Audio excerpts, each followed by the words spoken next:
बिस्मिल्लाहिर्रहमानिर्रहीम। अस्सलामुअलैकुम। MS18 news के साथ मैं हूँ रिया चौधरी।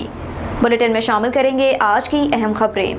इफ्तिताह आरिफ ऑप्टिकल राना सफ्तर सदर अंजुमन ताशान लियाकताबाद शेर मकबूल सेक्रेटरी इत्तलात नशरियात आल पाकिस्तान अंजुमन ताशान लाहौर अमानत अली सरप्रस्त आला हाजी नसीर जनरल सेक्रेटरी नदीम कमर फनान सेक्रेटरी ने चौधरी सैफ की चौप आरिफ ऑप्टिकल की नई ब्रांच वाक़या कॉलेज रोड का इफ्तिताह कर दिया।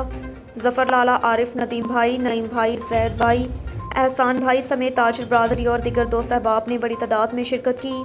तमाम अहबाब ने चौधरी सैफ को मुबारकबाद पेश की, नेक ख्वाहिशात का इजहार किया और कारोबार में बरकत के लिए दुआ करवाई। शबीर मकबूल ने कहा कि आरिफ ऑप्टिकल एक मयार का नाम है। उम्मीद करते हैं कि हमेशा की तरह कस्टमर्स के मयार पर पूरा उतरेंगे। चौधरी सैफ ने तमाम दोस्तों का शुक्रिया अदा करते हुए कहा कि सब दोस्तों की शिरकत मेरे लिए बायस मुसरत है। आप सब ने अपना कीमती वक्त देकर हमारे इस लम्हे को यादगार बना दिया। तक के लिए इतना ही। देखते रहिए MS18 न्यूज़।